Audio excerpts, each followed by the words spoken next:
It's dangerous to go alone. Take this.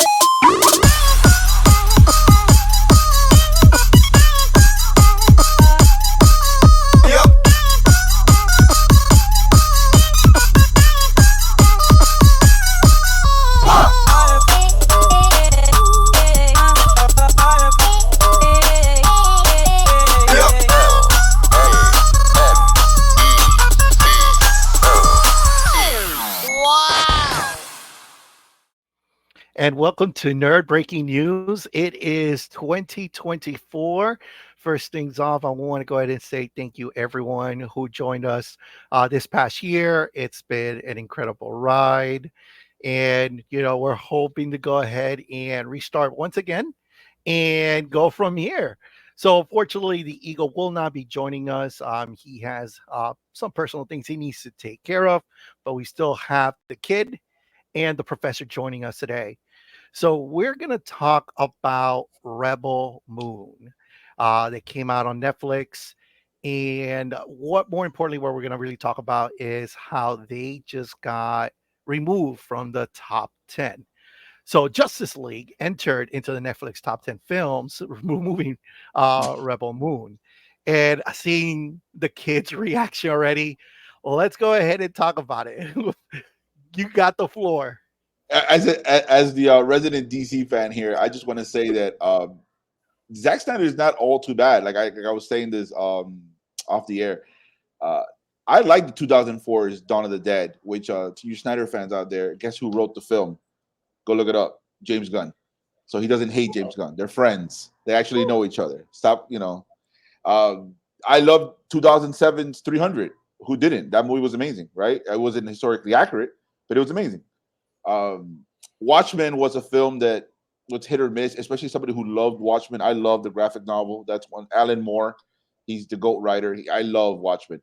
But to be fair to Zach, that was the hardest adaptation of a comic book ever in history. Because if you read the graphic novel, how were you going to beat it? You just can't. With the exception of the whole pirate thing, that was annoying in the graphic novel.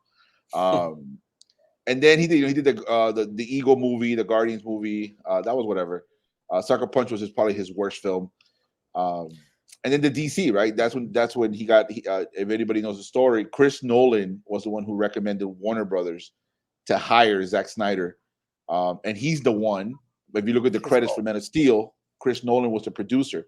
He went to Warner Brothers and he went to him first, and he says, "Hey, how would you want to do Superman?" And they had their own interpretation of Superman wanted to be. So it was Snyder's version of Superman. Um, and going back to what the topic is in this hand, I think it's sweet irony and sweet justice because I don't think Snyder gave respect that he needed to the characters of DC. I think that and he said in numerous reports and numerous interviews that he wanted to do his own version, his own take. And there's nothing wrong with that. But when you go so far away from the essence of the foundation of the characters, the general audience is not going to agree with it. Man of Steel, I'll say a story. I remember working, and I had a coworker at the time in 2013, and he knew somebody in AMC. We ended up getting some a week before passes to go watch Man of Steel, or a couple of days before, and people were dressed up as Superman. Everybody was excited. Our first Superman film since 2006, Superman Returns, which I personally like, even though it's trash. Um, Yeah. and everybody walked out so disappointed. It wasn't just aesthetically he looked apart.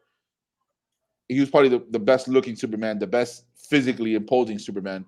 It's just that the story was bad. It just didn't make sense. And then when Superman killed, it was all over Twitter. I remember everybody was talking about that whole famous Zod thing. So I always say this: it's a great movie, but it's not a good Superman movie. And the second thing I'll say is when your foundation is off, unlike 2008's Iron Man, then you can't build a house after that because the foundation is already leaky. And Superman, I think it made 600 something mil in the box office, which was pretty good in comparison to the other DCEU films that they came out afterwards. But it wasn't what people were expecting, considering in 2013, guys, this is right after Avengers. This is right after Dark Knight. This is not where too much comic book movies are ruining the movie theaters. This is the time to take advantage of it, and it's the golden age of comic book movies. and it couldn't even hit 800 mil. It was polarizing, and that's what Snyder likes. Snyder likes that dark, edgy, slow motion thing without his biggest weakness is his lack of story writing. His visuals are beautiful, but his story, he just can't write it. And so, before giving it to the professor, this doesn't shock me, but I have a huge smile on my face because for the few and the minority fans who like this guy, and again, I like him, but I'm not gonna go and say that I'm obsessed or anything like that. I'm just a little bitter because he ruined my favorite character, Superman. I think it's amazing because anybody who knows anything about 2017's Justice League or Justice League, the guy Josh Whedon directed, it's hilarious because that's historically one of the worst films in the history of comic books, and more people want to see Surfer, Momoa, horrible Flash, a horrible Batman, mustache Henry Cavill. They'd rather see that willingly and consciously than probably a copy and paste ripoff of Star Wars that Zach's trying to be edgy and cool. And there's no interest. And I just think that it's unfortunate because I openly say this. If he just had better writing, he'll be a better director. And that's what I think that not to plug in DC here, but that's where I think Gunn has the advantage because Gunn said it in an interview. What differentiates me is that I write my stuff. I don't have a writer coming to me and say, "Hey, here's the script. Do what you can with this." It's his ideas. He writes it, and I think that's what makes him a little bit different. It's something to look forward to with DC.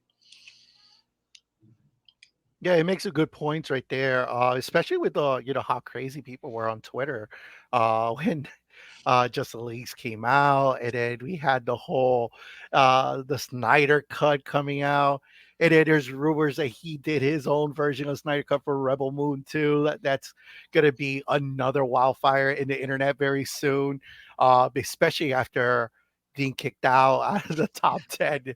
You know, keep an eye out, Twitter. Like I'm telling you right now, like I'm pretty sure they're gonna start releasing or demanding the release of the Snyder Cut for Rebel Moon.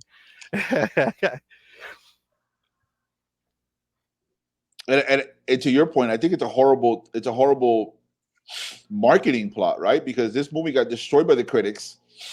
The Snyder fans are gonna love it, and that's fine. Nobody's hating on Zach. Go ahead, like your movie. But the Mhm, critics also had a bad. It didn't have a great audience score on Rotten Tomato, and I'm not saying that's the Bible for anything, but most people use that as a scale of whether that a film is good or not.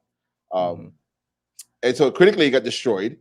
Fans are gonna like it regardless because Zach's involved, and then overwhelmingly it had negative um, feedback, and I just think that you would think that after like eighth or ninth film, after being this visualized master and showing these beautiful visuals and tone, and he's more artsy and he's more dark, you would think I got to get the writing fix.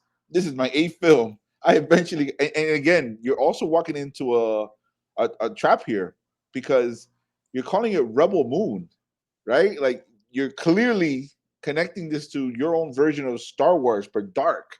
And then you're saying, "Hey guys, Netflix said this is a PG-13 version. The rated R version comes out in March. But if this movie is already I bad, think why would we want to watch the other one for?" Mhm. What do you think, Professor? way too nice. Look, so first, Rebel Moon got off by Justice League, yes, but it also Looks got like bopped off we're by. having a little bit of technical difficulties with the professor. It looks like his Oh internet's no! giving up on him. Can you hear me? In the middle of recording too. No, unfortunately, Oh, we could hear you slightly. But if you want okay, to try, go for it, go for it, go for it, go for it. Because we could hear okay. you, but we Go can see again. that you're frozen. So when you're looking at it, it not only lost to Justice League, but it also lost to the first Purge. Has anyone seen the first Purge? I don't think I've seen the No, first movie of The Purge. No. exactly. Basically, people stop and they said, "I'd rather watch the first Purge because I know what I'm getting rather than Rebel Moon." That's really bad. And the first Purge probably cost like a couple $1 million to make, and Rebel Moon probably cost a small fortune. So that's a net loss for Netflix. Netflix didn't even make the first Purge; they bought it. They had no business greenlighting that movie to begin with. Secondly, I hope someone from Disney sees this and they think, "Wow, we should sue them for copying our entire Star Wars franchise." They literally, their idea was, let's make Star Wars, but let's make it dark. And that's the exact same thing that Zack Snyder did with the DC universe. And where people mess up with DC consistently is there's this idea that this universe of colorful characters where everyone wears bright colors in their underwear outside their pants, that you should add murder, violence, and blood to that. That doesn't make sense.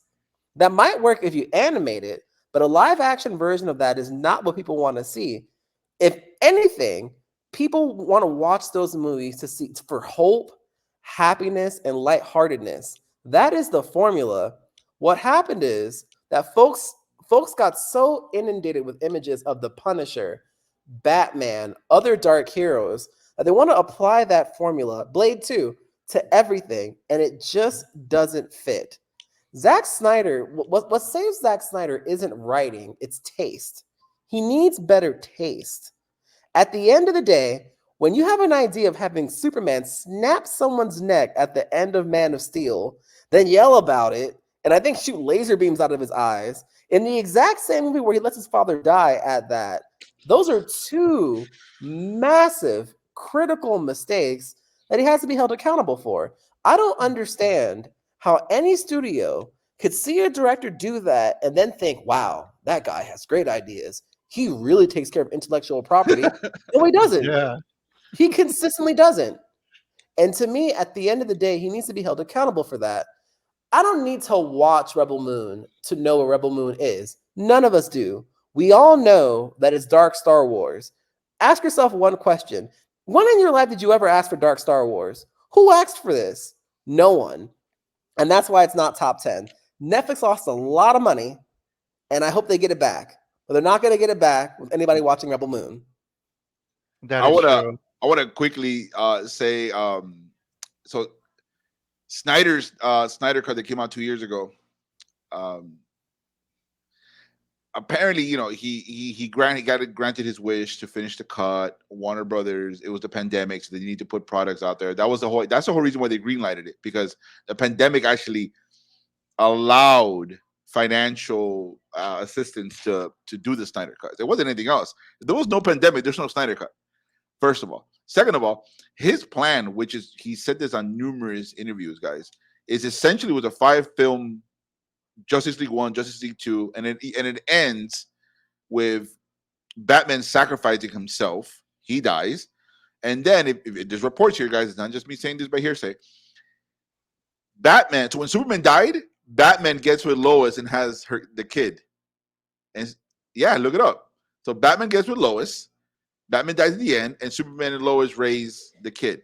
That I'm like, this is how you want the movie to end. This is. And by the way, guys, Nolan, like I said, he's the one that recommended to Warner Brothers, Zach. But remember what was going on in 2012?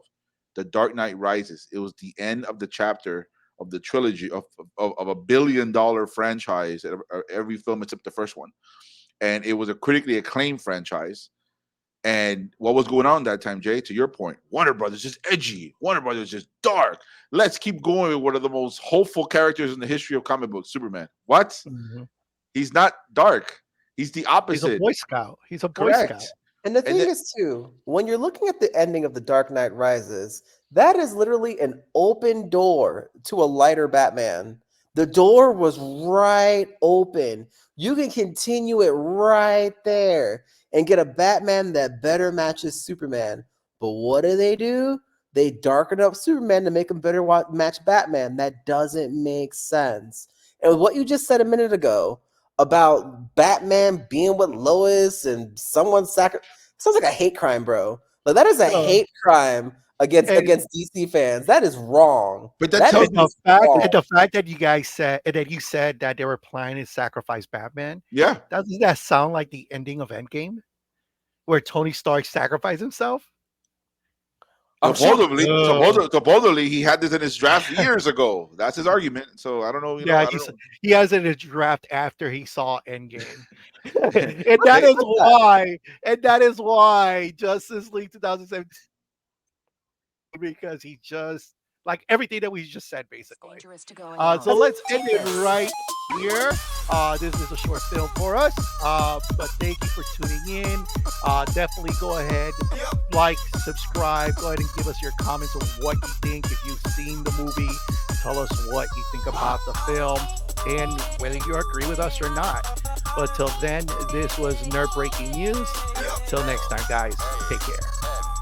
Go ask Netflix for that refund.